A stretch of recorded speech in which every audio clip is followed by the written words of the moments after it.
Well, welcome to the breakdown today. We are following a live press conference as we have breaking news today. It's taking place at the National Press Conference Press Club in Washington, D.C. That's where Target boycott organizers are planning to discuss the next steps in the movement. It's been more than a year since Black shoppers have taken their dollars out of Target, according to the Charlotte Post. They report the company has lost more than $12.4 billion. Let's go to this live press conference that's happening stood together right to now. challenge systems that believed they were immovable. And just as those leaders once called a nation to account, so the mothership called this generation to remember that our dollars carry moral weight. Calling communities across this country to remember that our dollars carry moral weight, calling the nation to account when a corporation walks away from its public commitment to diversity, equity, and inclusion, calling the people to practice what our ancestors understood well, that sometimes the most powerful sermon is not preached from a pulpit, but practiced through disciplined refusal. We thank you, God, for those voices that refused to remain silent, for leaders who reminded the nation that democracy without economic justice is a promise only half fulfilled. We thank you, God, for the faithful witness here in Washington, D.C., the delegation that refused to treat justice like a hashtag, but chose discipline of presence instead. Every Saturday, every week, standing on 14th Street Northwest in front of Target, through the cold and through the heat, through the rain and wind and long months of persistence, week after week, just as our ancestors once stood in Montgomery, Alabama, when buses rolled through streets half empty because people had decided that dignity was worth more than convenience. Today, we remember that sacred lineage. We remember Reverend Graylin Scott Hagler, whose prophetic voice helped awaken the conscience of this city, whose spirit now rests among the ancestors. We remember the gathering at Fellowship Baptist Church where strategy was shaped, courage was shared. Reverend Christopher Zacharias, Reverend Dr. Wanda Thompson, Reverend Patricia Harris Fears, and Hales Fears, and Dr. Dante, our brother O'Hare, and others who understood that justice is not accidental, justice must be organized. And we, God, thank you that this movement did not labor in vain, because even in the marketplace, we had to testify. Numbers had started telling a story. And since the boycott began after Target abandoned its commitment to diversity, equity, and inclusion, the company has lost $12.4 billion in the marketplace. The falling store traffic, declining sales, and operating income dropping to $5.1 billion. Even leadership shifted. Brian Cornell stepped down as CEO, but remained executive chairman. It's a reminder in corporate America, when leaders stumble, the landing is rarely hard. Lord, we know these numbers are not our purpose, but they are evidence. We still see these numbers. They bear witness something deeper. They testify that organized people still have power. They testify when communities align their purchases with principles, even billion-dollar corporations must pause and listen. Evidence that organized conscience still has power, because the truth is simple. Companies cannot build their brand on the loyalty of communities and then abandon those communities when political pressure rises.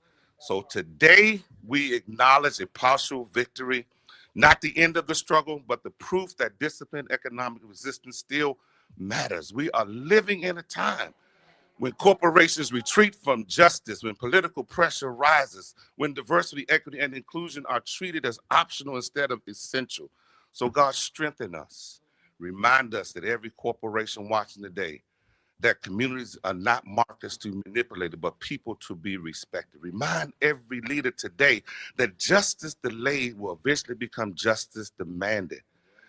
But God of justice, we do not pray for punishment, we pray for transformation. We pray that corporations across the nation would learn the lesson that this movement that values people over dollars, marketing strategies over their bottom line. So we need your help today. Give us courage as we go forward. turn our small acts into movements, turn our Saturday's witness into national awakenings. And God, we will always give you the praise and the honor and the glory that no empire can silence our faith. In Jesus' name, amen.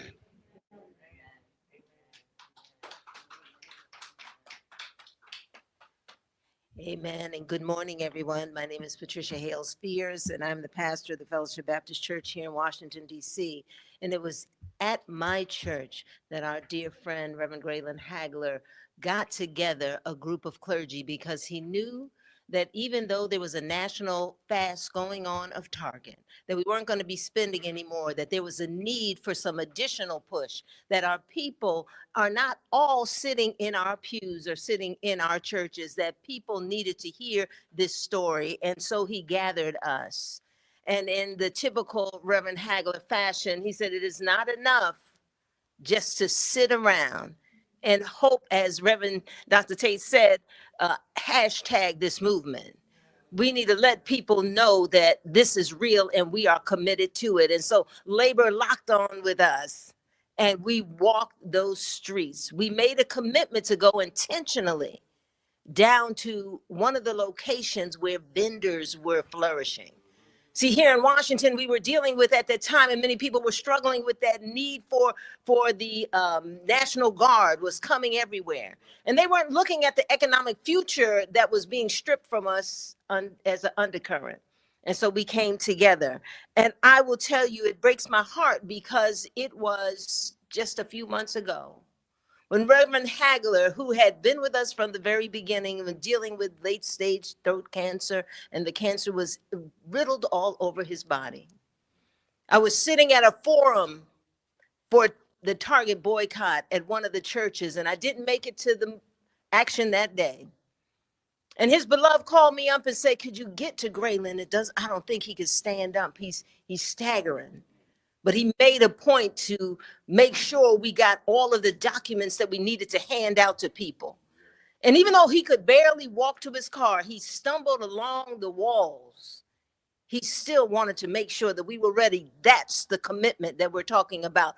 That's the direction that we need to go in. We ought not ever get weary in well-doing. We have to stick with it to the very end. And so we honor our dear beloved brother, who the very beginning of his ministry was all about connecting people together.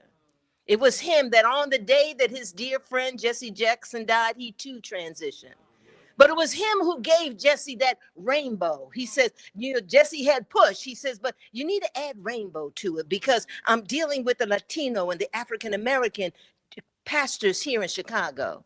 And they came together and became good friends. And so we thought that when our twin towers fell down in our community, our brother Graylin and our brother Jesse, we knew that this boycott needed to continue to push to make sure that we made a difference. And I could tell you each and every Saturday, we talked to people who didn't know what was going on. Young people, old people, why are you doing this? And we would make it plain to them because you're not going in there to buy your news today, baby. You got to go down the street. And let me give you some stores that you could go to. We wanted to make sure that people understood that their power was in their dollar. And we gave fiscal literacy education to those young people that didn't understand that the money that they saved could go back into their community to make a difference. See, Target here in DC has these little stores, but they take over the whole community. They knock the building down, build up apartments, change and jack up rents, and then the whole neighborhood shifts. But our people are refusing to let that happen. So I'm proud to be a part of the coalition that told the the mothership, because it landed into the hearts of those here in Washington. And we were making sure that the funk of indignity and the funk of racial injustice was not going to spread. But we were going to make sure that we were giving the aroma of hope and the opportunity for people to shine. And so we are glad to be here with you. We will stand with you. We're standing together now. I don't see us and them and us, as we're all in this together. And I pray that we will continue to fight the good fight as we honor our brother and each other. Amen. Thank you so much, Reverend Fear, and to Reverend Tate just gave a whole synopsis. So we're just gonna keep putting some icing on this cake. Definitely can testify to the fact of what Reverend Hagler meant and how myself, Tamika, leader Mallory, and Pastor Brian came back into DC over and over again to be with our DC crew, our DC coalition, who we love and adore so much, who physically, again, this day and age, it is so hard to get people to physically come to a place. And they did that thing, and we just love and admire them. We want the whole world to know that there's something extra special happening in the District of Columbia. So we love you all so much. I want to take you back so that we can move forward. And then after that, my dear sister, leader Tamika D. Mallory, will come up and talk about some of the grassroots efforts and other connective tissue. I feel like we're building a quilt right now. That's what I'm feeling. I'm feeling quilt energy. So just some of the top lines, because it has been over 400 days at this point. And on February the 17th, we had hit our 381-day mark, and we did, as a group, a whole pay homage to the people who came before us. The most successful boycott of the 20th century was the Montgomery bus boycott, and we paid homage to them. And we walk in their footsteps and the footsteps of so many others. And here we are. So years ago, as we know, CEO Brian Cornell said that the murder of George Floyd, which was the righteous thing to do. I want to start off by acknowledging righteousness when I see it, which happened just a short distance from Target's headquarters in his hometown, felt personal. He said that it motivated him to step up Target's diversity and equity efforts.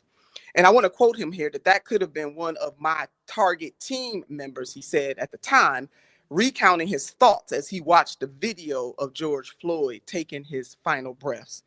Target expanded its diversity goals at the time, saying it would increase representation of Black employees across its workforce by 20% over the next year. The company started a new program to help Black entrepreneurs develop, test, and scale products to sell at mass retailers like Target.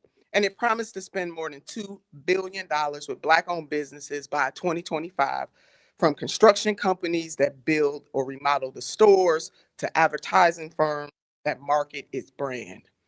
Now, what happened? Target did end up bending to bigotry. It announced on January 24th of 25 that they would be rolling back their diversity, equity, inclusion initiatives, stopping the reports to external diversity-focused groups like the Human Rights Campaign, Corporate Equity Index, and ending a program that focused on carrying Black products and products from other minority-owned businesses. Now, they said this on January the 24th. On January the 25th, We Are Somebody called on Target and the Target company nationwide to not bend to bigotry. And we asked them, we said, we're going to give you until February the 1st that you reinstate your program and the initiatives and ensure to protect the promise that you had laid out. They did not change their plan. They did, in fact, bend to bigotry. And as Reverend Fears laid out, there's power in the purchase. Let me put that out there. There is power in our purchase. And we decided to make sure that everybody knew what Target had done. And so you get by with a little help from your friends. And I called one of my dear sister friends, Tamika D. Mallory. And I said, TDM, we got to do this. And she didn't even ask me any questions. Now, I don't know if she regrets it right now, but she didn't ask a question. She said, what are we doing? When are we doing it? How are we doing it? And at the same time, as fate would have it, we called our dear brother, Dr. Jamal Bryant, who at the time was cooking up that Target fast. And it all just kind of came together. And that's how we became known as the Mothership 3. This is not just about Target, but this is about corporate responsibility writ large. And how we as consumers, we as Black people who tend to be the consciousness of justice, can no longer sit idly by and just think that this is about our vote. This is about our dollar and our vote. And we have to ensure that corporations do right by us. And as they do right by Black America, that means they're going to do right by everybody else. I do want to give a extra special shout out to Mama D, aka Mama Dolores Herta, one of the great civil rights champions of our time, who called us up and said, I am right with you, from the great state of California. And also Latino Freeze, who has been with us from the very beginning and quoted in many, many interviews as saying that we are following the Black leadership on this thing, because we know that our liberation, our freedom, our justice comes through Black liberation. We can no longer afford to allow any corporation, whether it's Target, and there's so many others. If Black America really decided not to shop, we really wouldn't shop anywhere in terms of what is owed and what is due the respect to us for the types of dollars that we cultivate in these United States of America, and that the fact that this country is a hegemon nation because of the forced labor of Black folks. But I'm gonna put that on in the parking lot for now, but it's all interconnected. And it is the reason why when you have a Target to make the type of promise that it made, which was a righteous promise, and then they backtrack like that. They tell us that they love us and they seduce us into the store only to backtrack on that love and treat us like a secret love. We have had to call Target out on this, and we have been doing that ever since. So I'm gonna bring my sister up, my sister in this labor. We have been on many, many journeys together, and I'm so happy. Do you know how blessed you are to have somebody that you can call who really don't ask you no questions? They just say, where are we going? What time do you need me to be there? We ride out at dawn. And leader Tamika Mallory is that type of leader. So without further ado, my dear sister, Tamika D. Mallory.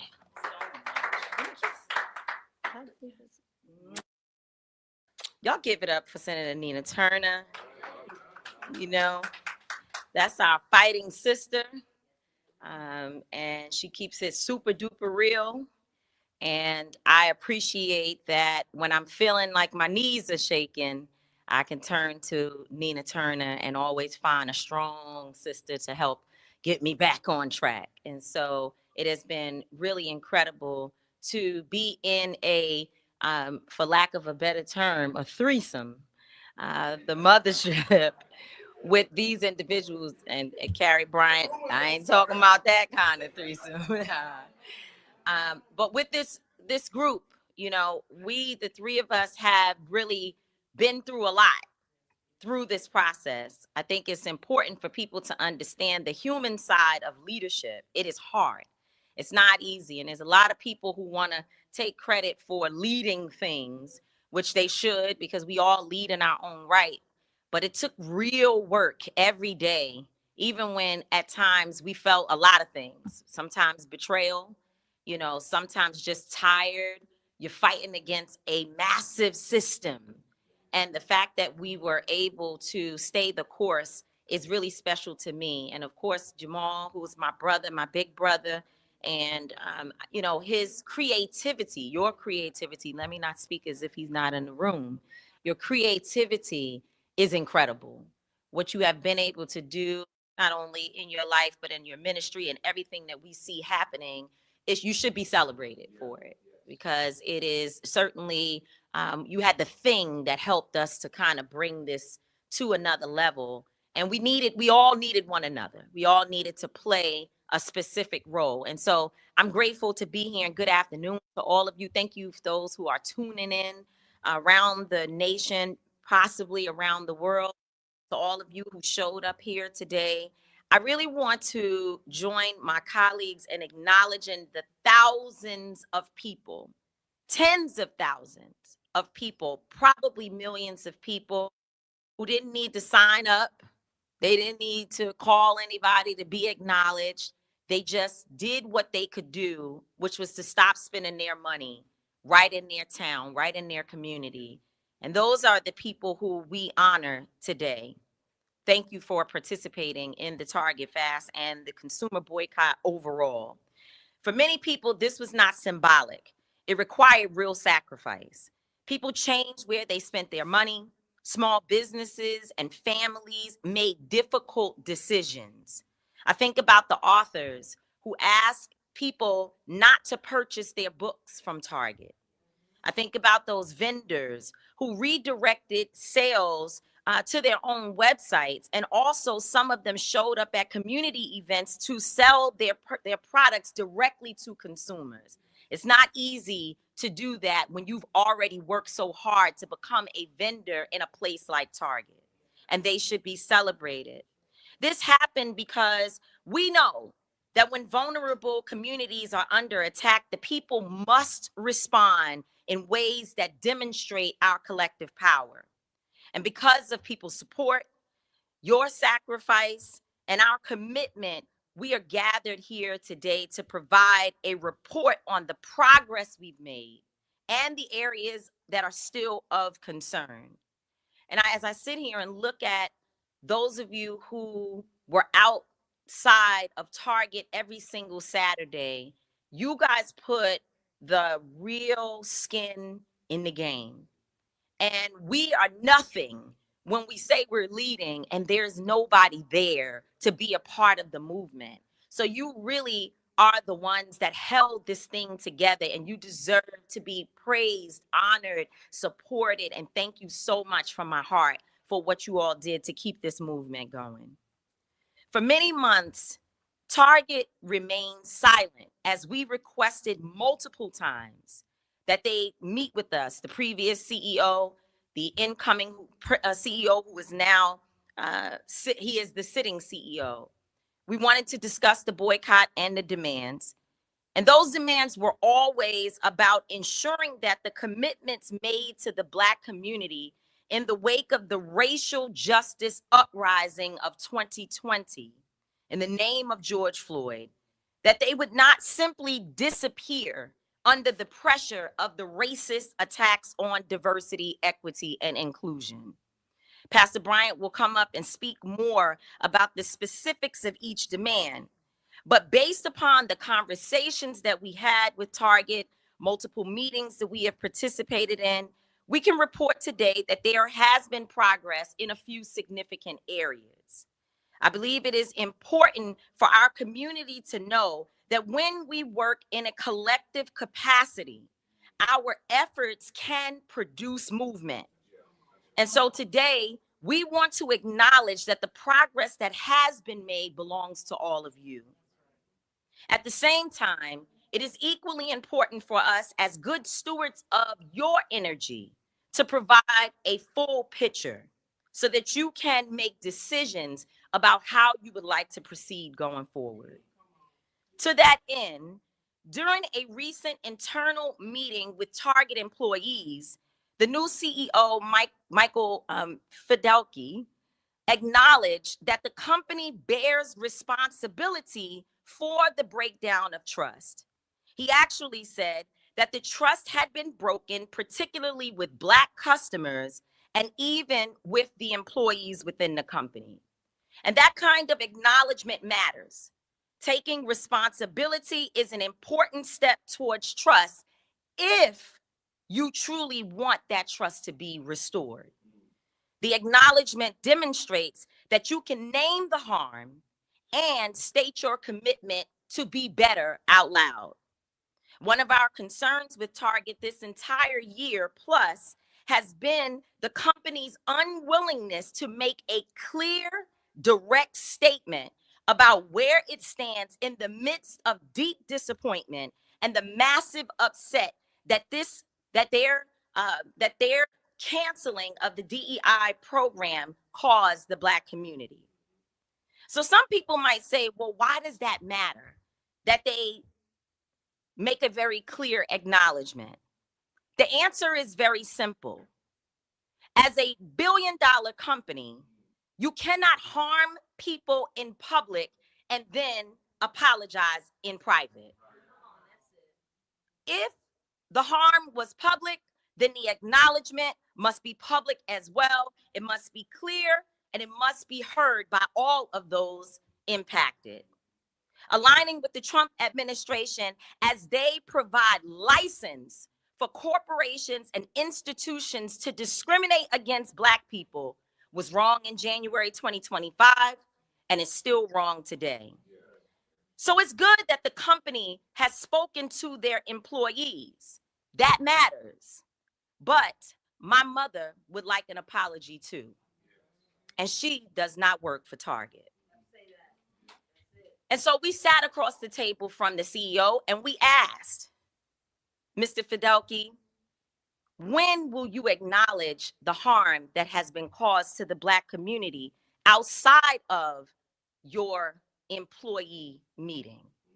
When will you state to our community that you recognize the harm that has been caused and that you are welcoming us back, knowing and understanding that you have accepted and will do better as a company? To date, that has not happened. So I ask again today, when will Target acknowledge the harm that has been caused to our community? But regardless of what Target does, we as a community must stay focused. Target is just one example of a corporation that has benefited enormously from the loyalty and the spending power of Black consumers. There are many others. And when a company that has profited from the loyalty of our community appears to betray us or has betrayed us, we have a right to respond. There are those that will have us believing that we're the problem for calling out other people who have done harm to us. No, we have a right to stand up for ourselves. The larger lesson here, though, is about the power of our community. Black consumers generate more than $1 trillion in economic activity in this country every single year. Our dollars have influence, and we have choices, brothers and sisters. I have not been to Target since the day Nina Turner tells the story that she called me to get me involved in and to get Until Freedom to participate in the boycott organizing. But the real person who got me to change my mind about going to Target was my mother, because she called me and these were her words. I ain't studying Target. I ain't never going back to Target. She was upset. She was upset. And that's why I joined this movement, because my mother was my guiding light. And again, I feel that she deserves an apology.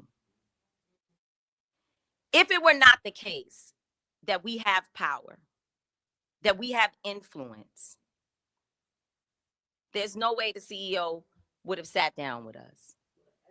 He sat with us because he knows, his team knows, that something needs to be done to repair a profitable relationship. And I want to make sure that people who are here, who are trying to figure out where do we go from here, know that you have a choice. You can decide where you would like to spend your money, not just with Target, but with any corporation that you feel has not been a good partner for your dollars. So this is not the end of a movement. While we are growing and evolving, and people will be moving on to do other work, this is really an evolution of a movement that we started that should expand and grow, because more companies need to be held accountable. More people need to know that Black folks are not to be taken for granted. And so the question now is not about Target. It's really about us. What's next? Who's next? And what do we intend to do? And when they try to silence our voices, when they try to stop us from talking, whatever they do, whether they try to buy us out, make us sell out, take us out, we need to make sure that our dollars scream louder than our voices ever can.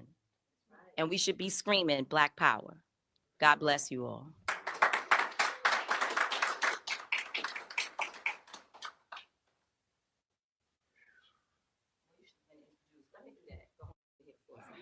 I'm sorry. I thought Nina was going to come back and introduce our brother.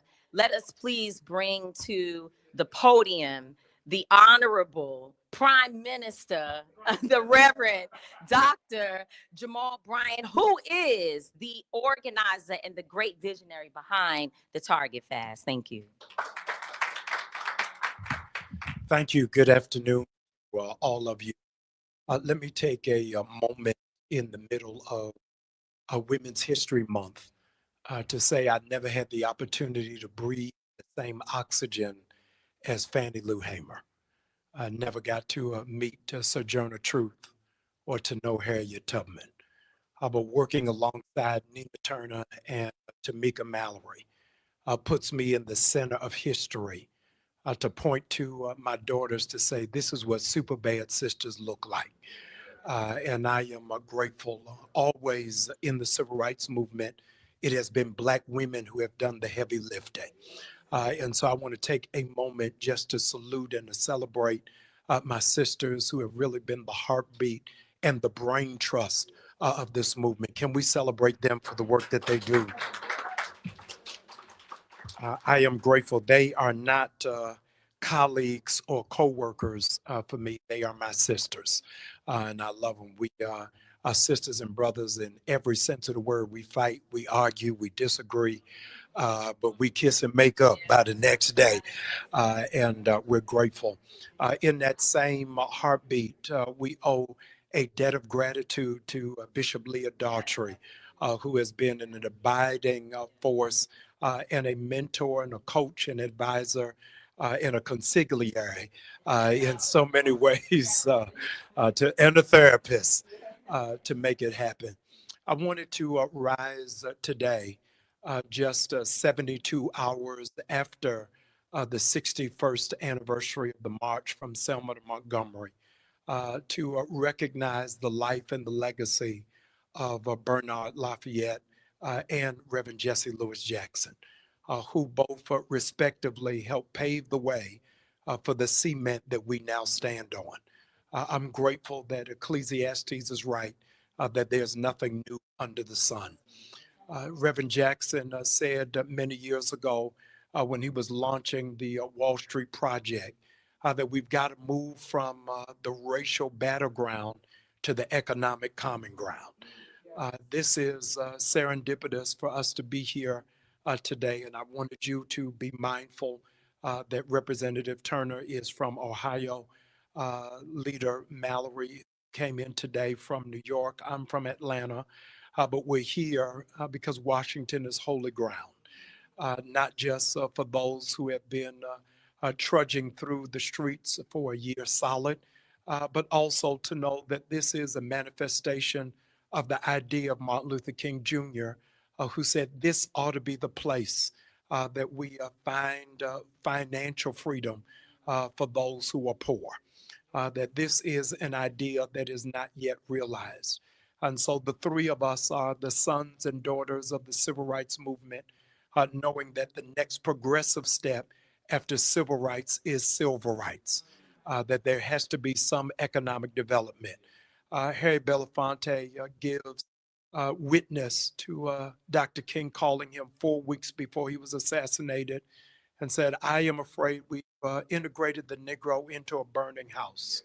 What's the point of Black people being able to sit at the lunch counter if they don't have access to a hamburger? And so you fast forward all of these years later, and I am embarrassed that we have to have this fight. I am ashamed that we have to complete the work of the ancestors who went before us.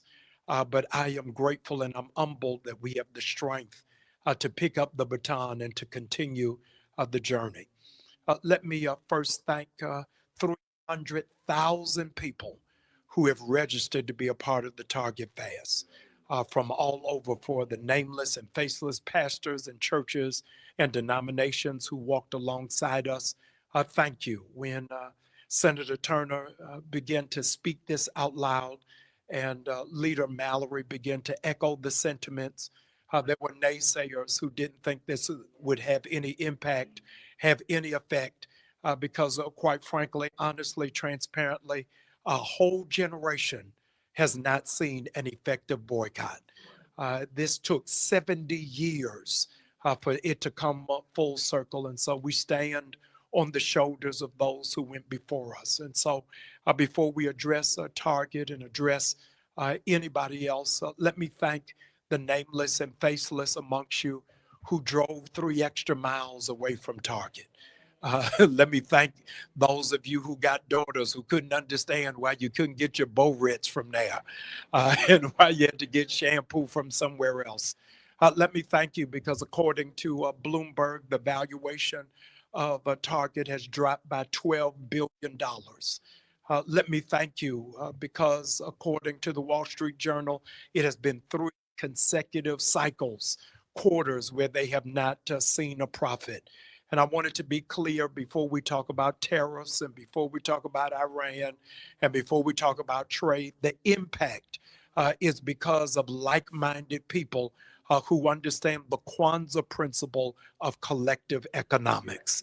And I am appreciative for all of you who have stood in lockstep with us, many of whom you've never shaken our hands, you've never hugged us, we've never met you, but you caught hold of this vision that doesn't belong to any of the 3 of us, but it belongs to the entire community. We asked Target for 4 things, and in quaking trepidation, I have to say, in the presence of Senator Turner, we asked for 4 things more than a year ago. And I am fatigued that it's taken us this long, almost 400 days to report back to you. I wanted to just give a reminder to what those 4 things were so that you'll know where it is that we stand. We asked that there would be a reimagination of diversity, equity, and inclusion. That while it is that this administration seems to be allergic to every person having a seat at the table, we wanted to know, where does Target stand? Secondarily, while it is that Target has found itself prominently placed on predominantly white institutions, there was no presence with HBCUs.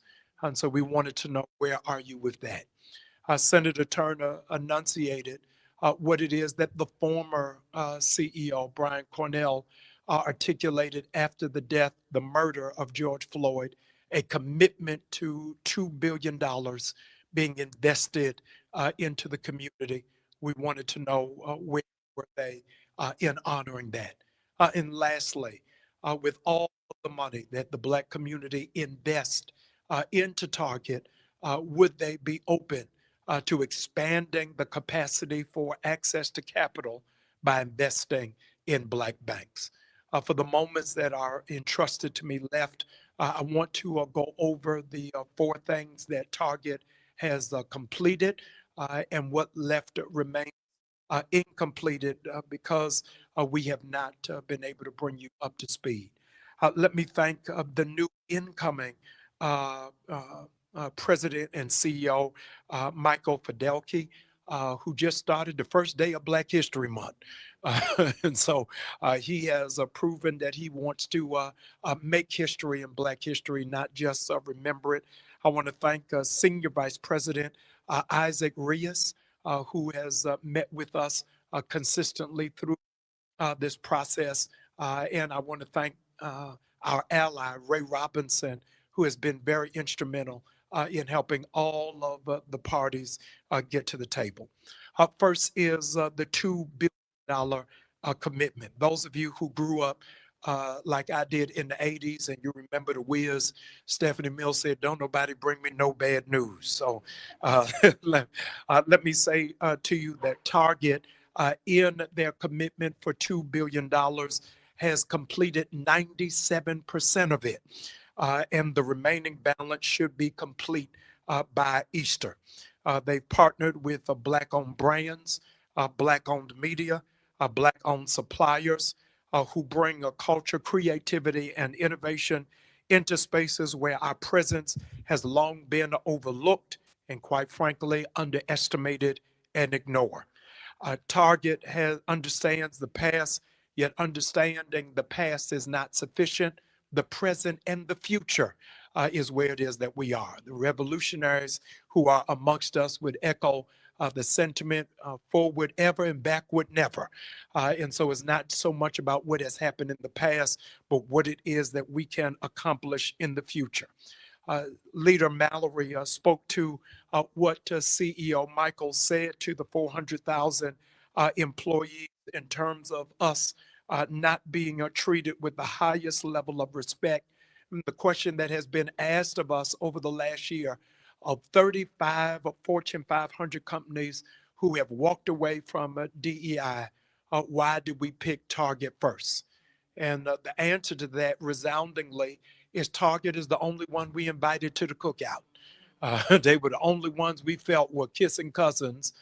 They are the only Fortune 500 company that got a hood nickname. We called them Target because we had let them into the house. And so it was not just a abandonment of DEI, but we felt as if it was a betrayal to it. Target exceeded not just the 2 billion by Easter, what they'll do at the 97% mark, but in our meeting with Leader Mallory and Bishop Daughtry, they shared they went above that with $100 million in grants, $100 million in grants and scholarships to Black-led community organizations, surpassing the original commitment. So we are at $2.1 billion. The second is our ask was about investing in HBCUs. Target understands, as we do, that HBCUs is the incubator of the largest amount of Black doctors, Black lawyers, Black engineers, Black public servants, and biasly, Black preachers. And so HBCUs have curated for us at the highest level of capacity, even producing the first Black vice president. We are stone's throw away, and I must invoke the name not just of Howard University, but to our DC contingency, we also have to invoke the name of UDC that has locally been producing Black scholars around the DMV. In so doing, I want to give high commendation because Target has given $10 million to the Pencil Lewis College of Business and Design in Detroit. Now, I am a 4th generation HBCU graduate. I have children respectively, one at Hampton, one at Florida A&M, and one at Spelman College. By the way, none of them are on scholarship. I'm paying for all of it. But I was unaware until our meeting with Target of the only HBCU design school, which is Pencil Lewis College in Detroit, that was on the brink of closure until Target came and walked alongside them and gave them a gift of $10 million. I am grateful that that school is open. I have talked to students as well as staff that is there, and they are grateful for that robust contribution. On top of that, let me appreciate publicly that they have given upwards of $18 million towards the United Negro College Fund, another $8 million towards their Target scholars. They have identified our first HBCU that will be their flagship on how it is that they walk alongside HBCU who have business programs so that those HBCU students would be able to learn how to scale business, will know how to do business, will know how to interview, and know how to compete. I am absolutely grateful that there is, in fact, an alternative to the prison pipeline, which is HBCUs. We cannot just talk about problems without talking about solutions. And so in their scholars program, it is not just summer internships, but they will be preparing them with interviewing skills, preparing their resumes, and showing them how it is that they will be able to integrate into a workspace that still finds itself in bias. The third area that I wanted to direct your attention to in the absence of diversity, equity, and inclusion is I would be derelict of my responsibility to not to underscore being flanked by Representative Turner and Leader Mallory, the impact of the absence of diversity, equity, inclusion on Black women. Over 300,000 Black women have lost their jobs since February. I would be absent of conscious of mind to not to recognize and underscore this is the largest Black unemployment that we have had since the pandemic.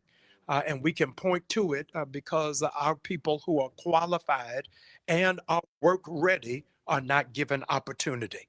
Let's not delude ourselves to believe that diversity, equity, inclusion is necessary. Just yesterday, somebody was placed on the Air Force board who has never been in ROTC. Let's not delude ourselves of where it is that we are, that we have the most ill-equipped cabinet in the history of the United States of America. And they've gotten the job from reverse discrimination. And so they piloted a program targeted on last January called the Belonging Program. I want to direct you, because I don't work for Target, I want to direct you to their own website so that you can find how it is that they are opening up opportunities for minorities and for women to be able to get access not just to entry-level positions, but how it is that they can scale up and how it is that they will not get a concussion hitting their head on a glass ceiling. I am pleased to report that now 13% of the board of Target is now minorities. 13%. They can stand toe to toe against any other Fortune 500 company with their diversity measures and in their inclusion. They are in 2,000 communities. Target is in 2,000 communities, and they have made a commitment to partner with those communities and with those organizations and with the young people in those communities and organizations so that they would have a fair shake and a fair opportunity. Those, ladies and gentlemen, are the three we have made progress in. The fourth one is the one that really burdens my heart to this day, is that up to this hour, Target does not have a relationship with not one Black bank. I am grateful for President Cynthia Day, who is the president of Citizens Trust Bank in Atlanta, Georgia, who has been walking alongside us to see what banks are equipped and prepared to be a partner with an organization at this scale. We have submitted the names of those banks to Target, realizing that is a process that is deserving of the right level of interrogation to make sure that it is a great fit. We are prayerful that Target will be able to align itself with a Black bank. Pastor Bryant, why is that necessary? It is so necessary that our banks have equal and strong footing because home ownership is the entry point for generational wealth. And we've got to move our people from a renting mindset to an owning mindset. We cannot talk about Black businesses without talking about Black entrepreneurship. And an overwhelming majority of our Black businesses only have one employee, which is the owner, and they are not able to go to scale because they don't have access to capital.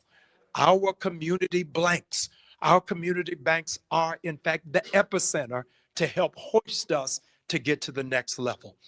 We have not been able to get all that we have desired, but I am grateful for the strides that we have made, for the Target Fast that really reflects the faith-based component of this. We are claiming victory. And I believe that our generation needs to see victory. The reason why that is important is because our generation has only seen settlements.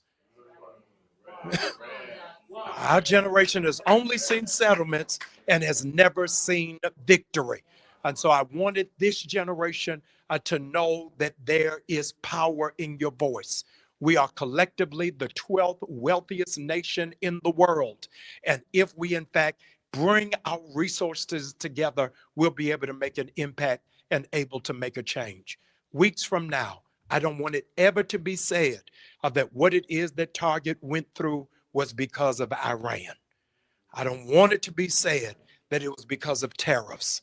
It was done because Black people and brown people and conscientious people had a made up mind that we can make a difference and we can make an impact.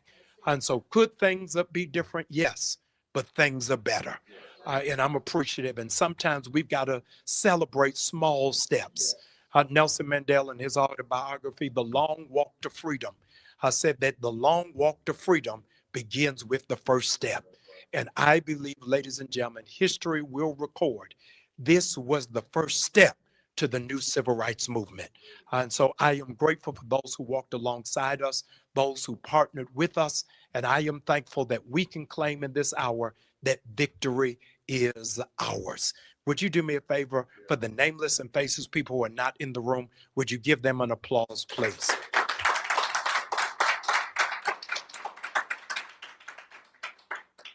Yes, thank you. I'm gonna have you do it. Yes, I'm gonna have Nina wants to say something. But the Target Fast entity of the boycott is, and I speak for the Target Fast. This is an amalgamation of several different movements that are taking place. But the Target Fast entity, which is the faith-based initiative, is claiming victory and giving God glory for what it is that we have done. We are effectively today closing this chapter because we have other fights that we've got to see and other things that we've got to tackle. But I'm grateful and I give God all of the glory for what it is that he's been able to do. So thank you for praying with us, marching with us, and standing with us. And stay tuned for the next fight. But this fight for us has now reached its conclusion. Thank you. Thank you, Reverend. Just wanted to mention that there are people still fighting other fights with Target. And so the collective, we would be remiss if we didn't remind people about ICE and the assaults on people all across this country, but particularly what Minneapolis and St. Paul were able to show the nation what they could do when people come together. We do stand in solidarity.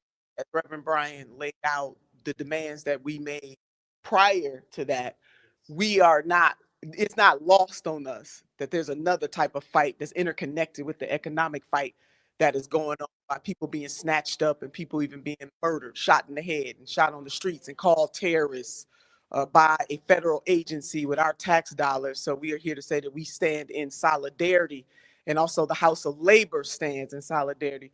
Bishop, we forgot to mention the AFT. Yes, please. Can we mention the AFT with President Randy Weingartner, those teachers, how many, 1.8 million or so teachers joined us in this effort, and also particular uplift and thanks to Chicago President Stacey Davis Gates, who fought really hard to get the AFT involved, and teachers all around this country joined the Target boycott and the fast. And as the preacher laid out, the people who signed up for the fast, millions of people participated. Those are the people who actually signed up on the website. But millions of people, make no mistake, had an impact on all the shares and everything that happened with Target. So I want us to be cognizant of other fights still going on, of which Target has to answer for, people being snatched up out of their stores or snatched up in their parking lots. They got to answer for that. People's civil rights and civil liberties should be protected, not just by corporations like Target, but corporations all over this country, again, who should not bend to bigotry. And then the Minneapolis local leadership itself, we want to lift them as well. It takes all of us to be in a fight of this magnitude. The struggle is forever, and so we are forever in the struggle. Lastly, in the words of James Baldwin, not everything that is faced can be changed, but nothing can be changed until it is faced. And we are facing these things, and we must understand that all of this is interconnected. It is not just one, but it is all of these assaults. And that justice only reigns when conscious-minded people put a little extra on their ordinary so that extraordinary things can happen. Our sister, Tamika Mallory, Our sister leader, Mallory, had to run to catch a plane. But as you can see, we are together. And again, our DC group, we cannot say enough. Now we're our media press leader here on the ground with us, Karen Finney, will come up and field questions that we have. I'm not gonna field it. You're Well, gonna give us the I'm gonna question. tell you. Let's see if I can turn this on. I'm gonna tell you what they are. I don't know if this is working. So we do have a question from Sarah Nassauer of the Wall Street Journal. To clarify, are you encouraging folks to shop there again? And I think the second part of her question you've already answered, which is, and has Target agreed to make changes to their internal policies related to DEI? I think you spoke to that, but so her other question for y'all is, are you encouraging people to shop there again? And that's the only question I have so far from journalists. So I think after that we can close. I am not encouraging people to go back and shop at Target. It really is a sin and a shame that it took them this long for us to get to this point. I think what the three of us, for a brief moment, let me just speak for the three of us, which is Leader Mallory laid it out, that we came to give an update because the people who participated in this with us all over this country deserved an update and to know who we are. Based on the update, the history, the information, and the update, people have to decide whether or not Target is worthy enough for you to go back in their stores. I personally, and as Leader Mallory laid out, her mother even saying she's not going back, I'm telling you, I am not going back. And particularly because we are owed a public apology. And so I want to see the Target CEO, just as they quit us publicly, they need to reaffirm their love for us publicly. Ultimately, people have to make their own decision. But as for me and my house, we will not be going back to Target. I misspoke. Appreciate you. I'm gonna hold that. No problem. Peace and blessings. Sam P.K. Collins from the Washington Information paper. I have a couple of clarifying questions. First, the exact date of your most recent meeting with Target leadership. I wasn't quite clear on that. And I have a couple more after that, if you don't mind. Yeah, I don't mind. It was, I believe, the last week of February. I believe it's the last meeting. The exact date, I'm afraid, I don't know. But No the problem. last week of February. Awesome, that's fine. Yes. And in terms of the exact state of the boycott, am I hearing correctly that it is officially over? I don't want to put words in your mouth. I'm just trying to get clarification on that. Yes. So I wanted to lend clarity. You're seeing an amalgamation of three different entities happening at the same time. I am speaking expressly around Target Fast. Gotcha. So the Target Fast is bringing our boycott to the end. But as Leader Turner intonated, there are other streams that are still operating and functioning. I am speaking expressly and solely that the Target Fast is coming to an end today. Got it. And in Yes. terms of the progress that has been made with the funding of HBCUs and things of that nature, have those funds or those arrangements, have they been enshrined in like MOU, things like that? What Yes. accountability measures are there? Yes, so we had a full, what I'll put in hood terms, we had to check the receipts. So we checked the receipts on all of the 97% of the 2 billion that was given. We called the HBCUs to verify those partnerships. We didn't take people's word for it at all, but we verified everything before we came to this room. Got you. Yes. I do. You got, please pardon me, because representing DC. No, thank you. So in alignment with what Reverend Fears was talking about earlier, Yes. she did mention the small businesses, the Yes. vendors that were out front on 14th Street. Yes. What's the game plan as far as, going beyond a boycott to support small businesses for those of us seeking alternatives that are pouring into our entrepreneurs, our small Yes. business people? Thank you. So at the outset of the Target Fast, we partnered with the Black Business Association. Those who went to targetfast.org, we sent out a digital directory of 300,000 Black businesses around the country for people to participate in. I've partnered with 5 churches around the country, mega churches, Wheeler Avenue Baptist Church in Houston, Texas, Salem Baptist Church in Chicago, Friendship West in Dallas, Texas, Allen AME Church in Jamaica, Queens, New York, and of course, my church, New Birth in Atlanta, where quarterly we're doing what we've called the bullseye market, where we're bringing in 100 Black vendors under our roof and pouring in people from the community to support those.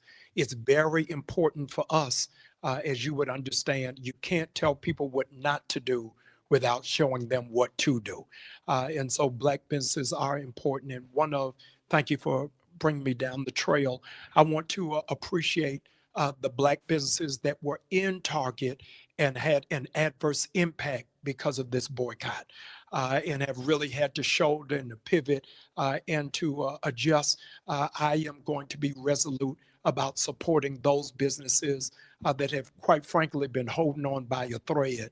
But I want to make sure that we don't redirect this energy away from recycling the Black dollar. But I think it's important that we support our Black businesses, not just in Black History Month, but all year round in doing so, and doing it without asking for a discount. No doubt. Dr. Brian, I just want to add to that, as soon as, and what Dr. Brian has been able to do with that marketplace, but as soon as we got word about the disparate impact, and that was a righteous question, what about the businesses that are in there? We did create a directory of almost every, because just in case we miss one, we right away created a directory as soon as the boycott started with the individual websites of almost every vendor. A lot. Yeah, a lot that was in Target so that people could go directly to their website. And as Reverend laid out, and also Leader Mallory, there were some very courageous vendors from the beginning who said that they would not cross the boycott picket line, so to speak. And we owe a great debt of gratitude to them because they made an economic sacrifice, and even did interviews across the country and did direct people directly to their website. So we don't have to use the middle company at all, ever, for any of these things because of the type of technology that is at our disposal. Now we can go directly to these companies. So whether it's Target or somebody else that we want to show that we are not to be played with, we can go directly to these businesses. It has always been important to all of us to make sure that as we are making a larger point about the importance of not taking the Black dollar for granted, that those dollars flow directly to those Black businesses. Really do appreciate that. I got one more. Please bear with me. And I wish Miss Mallory was here. We standing in the stead for our sister. She had to catch a flight. Let me also say, we take all of the questions because part of our push has been around Black media. Yes, sir. Yes. And supporting the Black press. And so we're grateful, one, that you are here, and we want to celebrate our partners, the Root and the Black Star Network, who has partnered with us on the day. Yes. So, no, we're grateful for all your things. Thank you, sir. Appreciate you. In the spirit of that question, if y'all can just speak about the collaborative efforts, just take us back in time. Of course, Senator Turner, you did talk about the phone call initially, but just bringing 3 streams of the boycott together, what was the conversation in making that happen? What lessons can we learn contemporarily as it relates to sharing space in the movement? It's such a powerful question. There's a quote, it's not my quote: if you want to go fast, go alone, but if you want to go far, go together. And certainly my organization, We Are Somebody, as I said, January 24th, that statement was made by the former CEO that, diversity, equity, inclusion was out the door, as Target gave $1 million, let me just say, to the public party of President Donald J. Trump, known as an inauguration, but I digress. Gave $1 million to that effort, along with some other companies. They're not the only one. When he made that statement to it did hurt, as Pastor Brian said, because they did do something that was right, and we brought them into the family. And then to turn their backs on us like that, just like that. And far too often, what Target did is a microcosm of what America does to Black people all the time.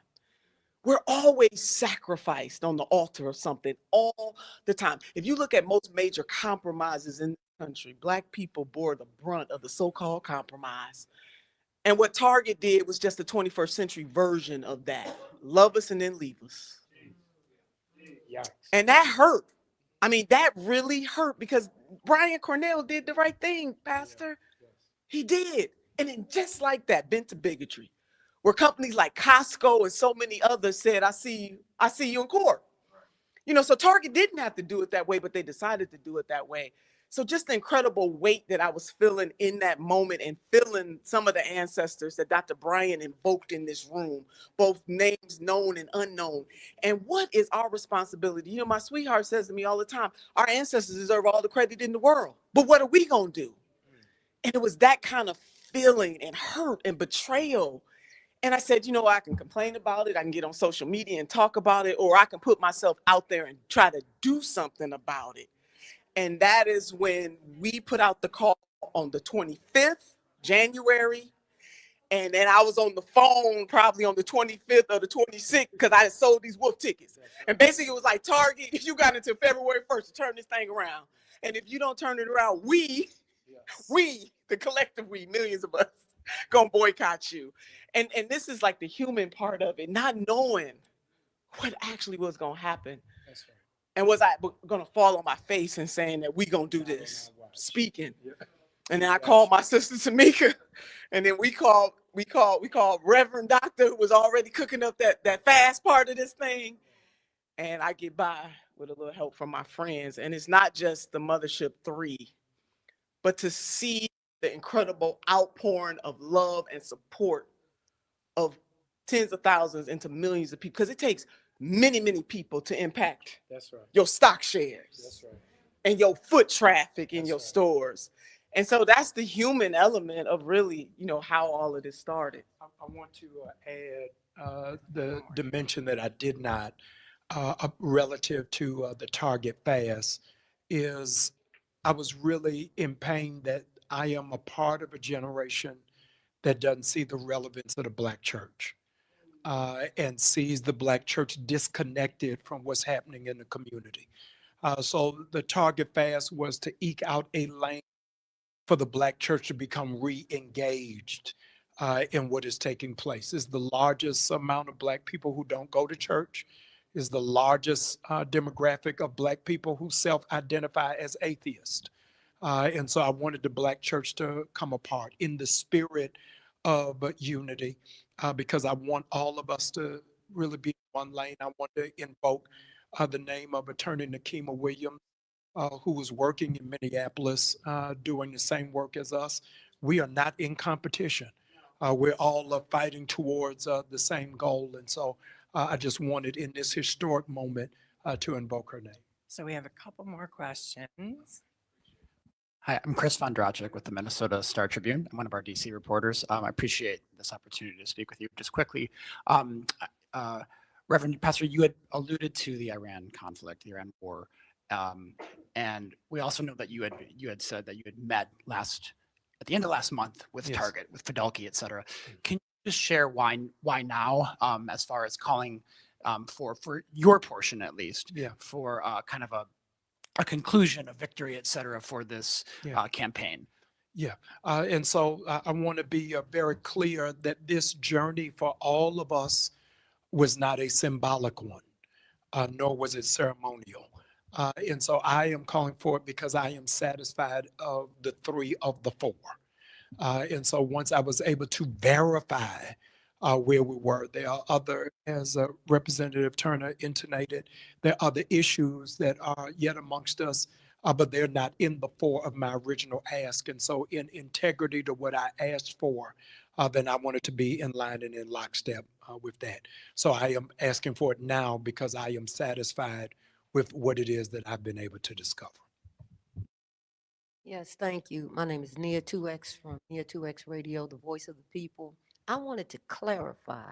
I saw you on the bullhorn, the bullpen, and you made a statement, and I wanted to clarify that there was $12 million spent and given to Target every day. Was that from the Black community or the total population? So it was 12 $12 million a day. Yes. So it was 12 million from nationally. Yes, sir. Yeah. So nationally, and it interloped in the minority community between Black and brown people. And there's not a Black business that is in the orbit of amassing that a day. And so that's why I held Target to such scrutiny and to such ideal. Thank you, ma'am. There's also a question online, and I cannot find his media organization, but he just asked about the media and what role the media has played. Have they been helpful? Have they been harmful? Yeah. I love So when come media asks stand that beside question. me now that That's you what I walking was out like, of the yeah, camera sure, you shot. wanna know So, that. yeah, so let me say let me say in large measure, let me thank also organization I'm a part of, Progressive Baptist Convention. Let me say in large measure, this has been pushed by social media and the Black press. So social media and Black press, we didn't have a budget. We didn't have a publicist. We didn't have an agent. Have not gotten a dime. Can we Yes, we've never said it. Yeah. We want to say on record, On record. we want to say on record, even in the absence of Leader Mallory, that we've not received one dime, not one favor, not one in-kind gesture. We have done this 1,000% with clean hands, with a pure heart. And so our people have been so wounded that we become suspicious about leadership. And so I wanted to say up front, that none of us are magically going to be on board seats. There's not a special program that's going to happen at New Birth next month, but we wanted to make sure that the community knows that we did not take any personal gain from this journey. We flew here on our own dime, and I'm grateful. And to Roland Martin, who Yes. texted us and said the live stream is going very well. We must say for Brother Roland, I believe he was the first to He was the interview first, yeah. us about this, and he asking right now who gonna be on tonight. So I'm gonna let y'all work that out. You gonna let I us- want to make. Are there any other journalists in the room with a question? Yeah. I'm gonna hold that. Chuck Modee, WPFW in DC. Senator Turner, you talked about you were hurt the way the Target acted. We know during the George Floyd uprising here, particularly in DC, that they were all Black Lives Matter, we're making commitments. Could you get into your analysis of why they would make those commitments and then flip and then change so much a few years later? You know, that is really a good question for them in terms of they got to search their heart to give an account for why you would do something that was so progressive, so beautiful, so wonderful, and so righteous, and then bend the bigotry so quickly. As I intimated before, a lot of times in this country, when it comes to justice in all of its forms, economic, political, environmental, or social, the Black community is the first community to bear the brunt of the reverse. And they did not hesitate, even though, and the president is wrong in this. Diversity, equity, inclusion is a workers' rights issue. Diversity, equity, inclusion is a moral rights issue. Diversity, equity, inclusion is a justice issue and a progress issue as a nation who doesn't want diversity, equity, and inclusion. What is wrong with it? And you know, you even had some leaders recently who said to our DC contingent that, what did they say? It was toxic. That diversity, equity, inclusion is toxic. By whose standards? And if anybody tells you that diversity, equity, and inclusion is toxic, then there is something wrong with them. And we just got to call it out. And so again, the benefit to Target by the former CEO and president, Brian Cornell, doing the right thing in the right moment, and how Target was rewarded for that. Because they made multi-millions. And then at the drop of an executive order, you divorce us and we ain't go to counseling or nothing.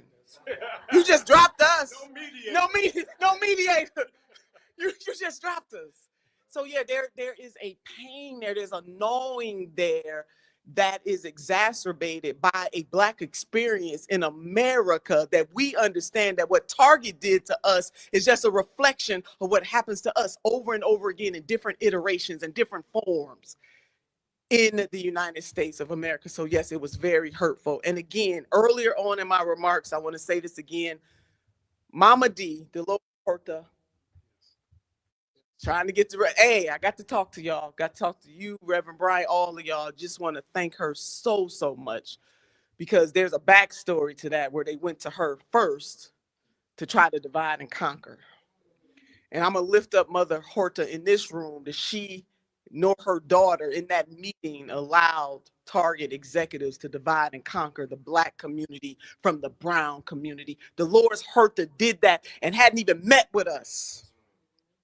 Latino Freeze, questions unasked, started marching in front of Targets. Now, they didn't do like DC did every week, but they did that. And they said, we following the Black community's leadership. And then to our gay, lesbian, and transgender plus sisters and brothers, family and friends, I believe it was, and Ryan is not here with me, but I believe it was the Minneapolis chapter that gave up money. When they saw the Target boycott happen, they were getting about $50,000 a year to put on their pride. And they did not accept the check when the boycott started. So to all the people who we know and we do not know, who refused to take that money and who also had the courage and the wisdom to follow Black liberation leadership, we salute you. That is how coalition is built and formed, and we must keep it. And again, to our sisters and brothers in the ICE struggle, we see you, we feel you, and we stand with you. Dr. Brian, you take that one. You don't know what it is yet. All right. Question, how you feel as a woman leading? I can't answer that question. So this will be the last question, and then folks on the live stream, just so you know, this will be the last question, and you can close us out, Pastor, because we got to get out of this room in a few minutes. All right. Hi, my name is Iantha Summers with Summers Public Affairs. On the question of DEI, has anyone asked these leaders in these positions in these corporations, if they can diversify their stock, why can't they diversify their labor force? Listen, you said it better for us. Thank you. To God be the glory for the great things that he has done. I am appreciative of the abiding presence of the Holy Spirit that has covered us. I'm grateful that the hand of God protected our brothers and sisters every Saturday without incident or accident. I'm grateful that we don't have any calamities or casualties. I'm grateful that we're not having this outside of a mortuary or police department, but that we came out stronger than how it is that we went in. And so of all the people that we want to thank, I'd be absent of mind to not thank God for bringing us this far. Nobody said the road was going to be easy, but I don't believe he brought us this far to leave us now. This is the end of one chapter, but is the beginning of a new movement, and we're glad to walk alongside you. God bless you.